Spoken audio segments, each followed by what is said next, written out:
Hello students. आज का हमारा जो टॉपिक है वो है भारत का भौतिक स्वरूप। भारत का भौतिक स्वरूप। देखिए, इस टॉपिक को हम 9th क्लास के लिए और 11th क्लास के लिए बना रहे हैं। फोकस रहेगा 9th के ऊपर और 11th वाले से अपना कंसेप्ट क्लियर करेंगे, क्योंकि 11th के अंदर ये जो टॉपिक है रिपीट हो रहा है। ज्योग्राफी की बुक में 9th में दूसरा लेसन है और इसके अंदर जो इंडिया वाली जो यूनिट है उसका सेकंड लेसन जो है भारत का भौतिक स्वरूप है। ठीक है, और इसके अंदर हम कुछ कंसेप्ट समझेंगे जो 11th के अंदर जियोमॉर्फोलॉजी का पोर्शन बनता है। तो इसीलिए जितना 9th वालों के लिए जितना ज़रूरी है उतना ही ज़रूरी है 11th क्लास के लिए भी है। तो इसलिए मैं ये कहूँगा नहीं कि मैं 9th क्लास के लिए बना रहा हूँ, क्योंकि ये दोनों क्लास के लिए है। तो चलिए अपना टॉपिक शुरू करते हैं और हम भारत से शुरू करेंगे। अपना प्यारा भारत, इसके ऊपर जो इसकी स्थिति और आकार की का जो चैप्टर है वो उसकी वीडियो में बना चुका हूँ, वो आप ज़रूर देखिएगा। तो भारत की शुरू करते हैं भाई। देखिए, आप लोगों को पता है भारत जो है एक विविधताओं वाला देश है, विभिन्नताओं वाला देश है। ठीक है, इसके अंदर अनेक प्रकार के फिजिकल फीचर्स पाए जाते हैं, जिनके अंदर पर्वत है, पठार है, मैदान है, साथ में द्वीप समूह पाए जाते हैं भाई। उसके साथ मरुस्थल भी हैं, है ना, और तटीय मैदान भी हैं, घाट भी हैं। ठीक है, अनेक प्रकार के फिजिकल फीचर्स पाए जाते हैं। तो इसीलिए भारत क्या है कि विविधताओं वाला देश है। और इसके इन के साथ भारत में अनेक प्रकार की मिट्टी भी पाई जाती है। मिट्टी के साथ यहाँ पर अनेक प्रकार की सेल पाई जाती हैं, क्योंकि सेलों के टूटने से ही मिट्टी बनती हैं। तो यानी कि एक प्रकार से विभिन्नताएं ज़्यादा हैं। तो इस लेसन के अंदर हम इन भौतिक जो अलग अलग भौतिक जो स्वरूप है ना, इनका वर्णन करेंगे, लेकिन आज हम इनका वर्णन नहीं करेंगे।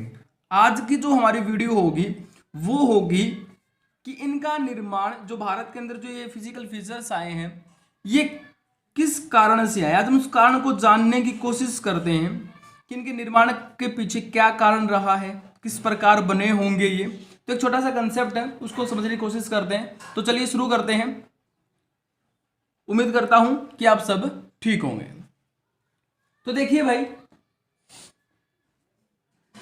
जो भारत में ये जो फिजिकल फीचर्स, इसको समझने के लिए काफी सिद्धांत दिए गए हैं, अनेक प्रकार के सिद्धांतों का वर्णन किया गया है। ठीक है, लेकिन उनके अंदर से हम एक सिद्धांत उठाते हैं। उस सिद्धांत का नाम है प्लेट विवर्तनिक सिद्धांत। प्लेट विवर्तनिक सिद्धांत, ये सिद्धांत है, बड़ा ही प्रसिद्ध सिद्धांत है, जो हमें क्या बताता है, किसी भी देश के भौतिक स्वरूप का के बारे में बताता है। तो जो ये प्लेट है, पहले मैं इसको बता देता हूँ, ये वो खाने वाली प्लेट नहीं है जिसमें हम ये सोच रहे हो कि शादी में जाते हैं, ठीक है, और उसके अंदर रख करके जो खाना खाते हैं ना, वो प्लेट नहीं है। इस प्लेट का मतलब है भूखंड। भूखंड यानी कि एक बहुत बड़ा सथल खंड, एक बहुत बड़ा सथल भाग जो होता है उसको हम क्या बोलेंगे, यहाँ पर प्लेट बोलेंगे। इस प्लेट का जो सबसे पहले जो प्रयोग किया था ना, प्लेट शब्द को जिसने निकाला था, उसका नाम था जे टूजो विल्सन। जे टूजो विल्सन, ये एक भूवैज्ञानिक है भाई, भूवैज्ञानिक हुए हैं, उन्होंने इसको रखा था। और इस सिद्धांत को दिया किसने था, वो थे प्रोफेसर मॉर्गन। ठीक है, उन्होंने कहा था कि जो हमारा जो भूखंड है ना, जो पृथ्वी का जो ये हिस्सा है, ऊपरी जो सरफेस है, ये कहता है ये अलग अलग खंडों में बटा हुआ है। जिसको हम एक देख पा रहे हैं, जिस सतल भाग को हम एक देखते हैं, वो क्या है, वो अलग अलग खंडों में बटा हुआ है। तो इसलिए उन्होंने क्या बोल दिया, उसको प्लेट बोल दिया भाई। ठीक है, अब यहां पर क्या कह रहा है, यहां पर कह रहा है कि इस प्रकार ये अनेक भागों में बटे हुए हैं। और उन्होंने कहा कि जो हमारा भूखंड है वो 7 प्रमुख प्लेटों में बटा हुआ है, 7 प्रमुख प्लेटों में बटा हुआ है। और उसके साथ में काफी अनेक प्लेटें हैं, छोटी छोटी प्लेटें हैं, उनके बारे में हम वर्णन नहीं करेंगे, हम 7 पर आते हैं। तो 7 जो प्रमुख प्लेटें हैं उनको हम महाद्वीपों के नाम से भी याद रख सकते हैं। तो सबसे पहले बात करते हैं, आप लोगों ने अंटार्कटिक महाद्वीप सुना होगा, तो सबसे अपनी जो पहली प्लेट है वो है अंटार्कटिक प्लेट, यानी कि अंटार्कटिक महाद्वीप वाला पोर्शन इसके अंदर शामिल होता है। दूसरा जो है उत्तर अमेरिका का नाम भी सुना होगा आप लोगों ने, महाद्वीप के अंदर उत्तर अमेरिका, तो दूसरी कौन सी हो गई, उत्तर अमेरिका प्लेट। तीसरा इसके साथ में दक्षिण अमेरिका प्लेट भी सुनी होगी, तो तीसरी होगी दक्षिण अमेरिका प्लेट। नंबर 4 हो गया अफ्रीका भी सुना होगा, तो नंबर 4 हो गया अफ्रीकन प्लेट।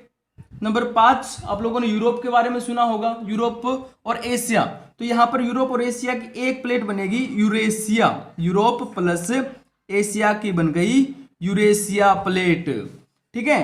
और उसके बाद हमारे एक भारत की हम और बनाते हैं, और साथ में रह गया ऑस्ट्रेलिया, तो इंडो ऑस्ट्रेलिया, और साथ में है न्यूजीलैंड प्लेट, ठीक है, यानी कि ऑस्ट्रेलिया न्यूजीलैंड का पोर्शन। और नंबर 7 पे आएगी अपनी प्रशांत प्लेट भाई, ठीक है। ये 7 प्लेट हैं, प्रमुख प्लेटें हैं, यानी कि इस पूरी पृथ्वी को इसने क्या कर दिया, इसने 7 अलग अलग भागों में बांट दिया है, ठीक है। अब इन्होंने इसमें क्या बोला है उसको भी समझने की कोशिश करते हैं। ये कहता है कि जो सारी की सारी जो प्लेटें हैं ना, ये गतिमान है। जो हमारा जो सतल भाग है, जो हमें लगता है कि ये रुका हुआ है, ये रुका हुआ नहीं है, ये गति करता है। ये भूखंड जो है इस प्रकार गति कर रहे होते हैं, ठीक है ना। और ये हमें पहले भी गति करते थे, अब भी कर रहे हैं और करते रहेंगे। कारण क्या है, पृथ्वी के आंतरिक भाग में अधिकतम तापमान पाया जाता है, जिसके कारण संवहन धाराएं चलती हैं, और उन संवहन धाराओं के कारण क्या होता है भाई, ये जो प्लेटें हैं वो गति करती हैं, ठीक है। अब यहां पर कहता है इनकी गति के बारे में पढ़ते हैं कि किस प्रकार की गति करती हैं। तो प्लेटें जो होती हैं वो 3 प्रकार से गति करती हैं, ठीक है। उन प्लेटों के बारे में जानेंगे इसके अंदर, और इसके अंदर सबसे पहला आता है अपना अपसारी प्लेट। अपसारी प्लेटों के बारे में जानते हैं कि किन प्लेटों को हम अपसारी प्लेट कहेंगे। तो कहता है जब इन प्लेटों के अंदर से 2 प्लेट, मान लीजिए 2 प्लेट का मतलब 2 भूखंड, एक ये भूखंड हो गया और एक ये भूखंड हो गया, जब ये भूखंड एक दूसरे से दूर जाते हैं तो उनको हम क्या बोलेंगे, अपसारी प्लेट बोलेंगे। 2 भूखंड, और जब वो एक दूसरे से दूर जाते हैं तो उनको हम क्या बोलेंगे, अपसारी भूखंड। इससे क्या होता है अपसारी भूखंड से, जब ये नजदीक वाला क्षेत्र दूर जाता है तो बीच वाले क्षेत्र का क्या होता है, विस्तार होता है, ये बढ़ जाता है, एक गहरी खाई का निर्माण होता है, ठीक है। अटलांटिक महासागर के नीचे जो उसका क्षेत्र है उसका विस्तार होने का सबसे बड़ा कारण यही है भाई, ठीक है। इसमें क्या आते हैं, इसमें भ्रंश होते हैं। भ्रंश का मतलब होता है कि किसी भी क्षेत्र का नीचे की ओर धस जाना, ठीक है, भ्रंश कहलाता है। तो इससे कौन सी गतिविधि होती है, भ्रंश की गतिविधि होती है। दूसरा पढ़े, समझ में आ गया होगा। दूसरा है अभिसारी प्लेट। अभिसारी प्लेट भाई, तो अभिसारी प्लेट में क्या होता है, उसमें भी 2 भूखंड, ठीक है। जब ये भूखंड दोनों के दोनों एक दूसरे के सामने आते हैं, एक दूसरे के सामने आते हैं, तो एक दूसरे के सामने आएंगे तो क्या होगा, अगर जो भारी होगा वो नीचे की तरफ धंस जाएगा, हल्का उसके ऊपर चढ़ जाएगा, जिससे क्या होगा, उसका जो हिस्सा है नीचे वाला वो जब गहराई में जाएगा, और गहराई के साथ जैसे ही तापमान में बढ़ोतरी होगी ना, तो वो पिघल करके मैग्मा का रूप धारण कर लेगा, जिससे एक बहुत बड़ी ज्वालामुखी वहां पर आ जाती है, और उससे ज्वालामुखी पर्वत का निर्माण हो सकता है। ये हो गया अपना अभिसारी प्लेट, जिसमें 2 भूखंड जो होते हैं एक दूसरे के नजदीक आते हैं, ठीक है। अब बात करते हैं तीसरे की भाई, और जो तीसरा होता है उसे हम बोलते हैं रूपांतरित प्लेट।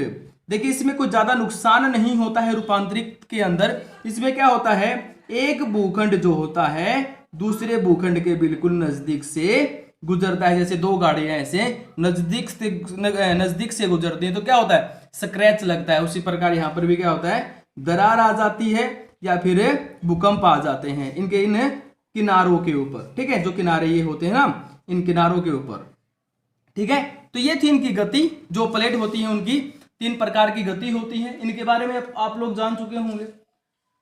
अब हम इनको थोड़ा सा और विस्तार से पढ़ेंगे कि इनसे भारत के इस भौतिक स्वरूप के बारे में तो हमने कुछ अभी तक जाना ही नहीं है ना। इसमें बस यहाँ प्लेट में आया था जिक्र, इंडो ऑस्ट्रेलियन प्लेट, और इंडो अलग बना रखा है, यूरेशिया अलग, हम हालांकि एशिया में आते हैं।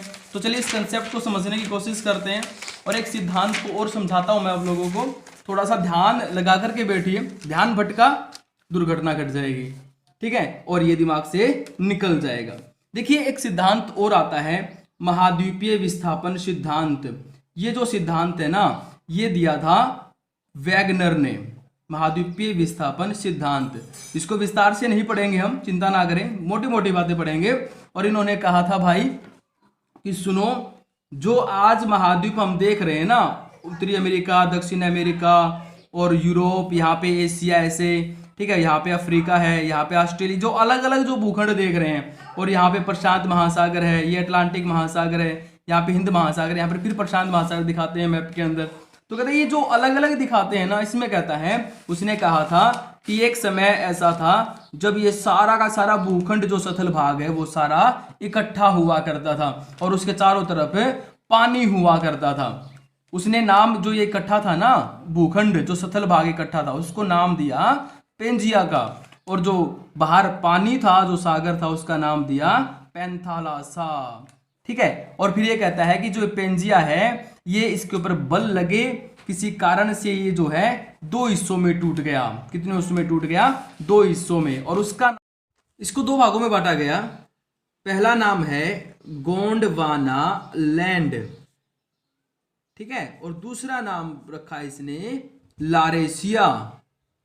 अब गोंडवाना लैंड और लारेशिया के अंदर कौन कौन से शामिल हैं? तो इसके अंदर उत्तरी अमेरिका, यूरोप और एशिया का उत्तरी भाग। उसके बाद आगे कहता है इसके अंदर क्या है, इसके अंदर एक तो अपना प्रायद्वीपीय भारत, देखिए प्रायद्वीपीय भारत था इसके अंदर, ध्यान दीजिएगा इस बात पे, ठीक है, दक्षिण अमेरिका, साथ में ऑस्ट्रेलिया, मेडागास्कर, 2 हिस्सों में बांटा था इन्होंने, ठीक है, ये इसके अंदर शामिल है। फिर ये कहता है कि फिर उन्होंने गति करना शुरू किया और जैसे जैसे गति करते रहे तो इन्होंने अलग अलग दिशाओं के अंदर घूमना शुरू कर दिया भाई, ठीक है। और इसमें क्या है, इसके अंदर हम प्रायद्वीपीय भारत को देखेंगे, जो हमारे इंडो ऑस्ट्रेलियन जो प्लेट है, इंडो ऑस्ट्रेलियन प्लेट कहता है, उस प्लेट ने उत्तरी भाग की ओर सरकना शुरू किया। और ऊपर कौन सी प्लेट थी उत्तरी भाग में? वहां थी यूरेशियन प्लेट। कौन सी प्लेट थी? Eurasian plate. और जो यूरेशियन प्लेट वाला जो हिस्सा है, ये वाला ऊपर, ये यूरेशियन प्लेट है, यहाँ पर इंडो ऑस्ट्रेलियन प्लेट ऊपर गई और उसमें से प्रायद्वीपीय भारत वाला जो क्षेत्र है वो अलग हुआ और वो ऊपर जाकर के इससे मिलना शुरू हो गया, यानी कि इसके नजदीक जाना शुरू हुआ और इसके साथ ये मिल गया, ठीक है। यहां से ये इसके मिलने के बाद भारत का निर्माण होता है, ठीक है, ये यहां से भारत बनता है। अब इसके अंदर क्या है, दूसरी बात यहां पर कहता है कि इसके मिलने से पहले यहां पर एक सागर हुआ करता था, ठीक है, और उस सागर का नाम था टेथिस सागर, टेथिस सागर।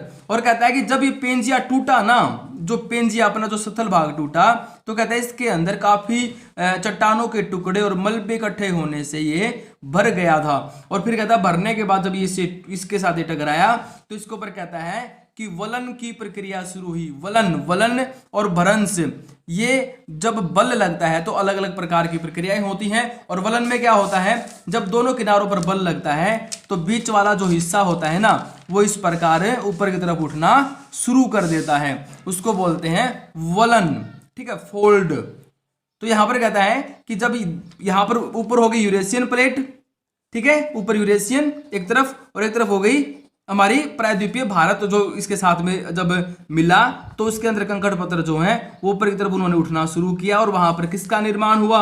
हिमालय पर्वत का निर्माण हुआ। और फिर कहता है कि उसके हिमालय पर्वत के नीचे वाला जो क्षेत्र होता है उसके अंदर बन गई एक द्रोणी, यानी कि एक गहरा गर्त बन गया। और हिमालय से उतरने वाली नदियों ने फिर उसके अंदर कंकड़ पत्थर का जमाव किया, जिससे बना अपना उत्तरी मैदान। और कहता है कि प्लेटों के टकराने से जब ज्वालामुखी आई तो ज्वालामुखी आने से उससे निर्माण हुआ हमारे देश में पठार का भाई, ठीक है। तो ये जो हमारे देश के अंदर का जो भौतिक स्वरूप था, इसके बारे में हमने पढ़ा कि इनका निर्माण किस प्रकार हुआ। ठीक है, तो हमारी जो वीडियो है उसके अंदर हमें जो कंसेप्ट पढ़ना था वो यहाँ पर खत्म होता है। ठीक है, और हम जो है ये पर्वत, पठार और जो मैदान है इनके लिए मैं दूसरी वीडियो बनाऊंगा, लेकिन आज इस वीडियो में बस इतना ही। एक बार ध्यान से इस वीडियो को देखें, बुक में पढ़ें, अगर समझ में ना आया, कोई दिक्कत है तो मुझे कमेंट बॉक्स में जरूर बताइएगा। Thank you.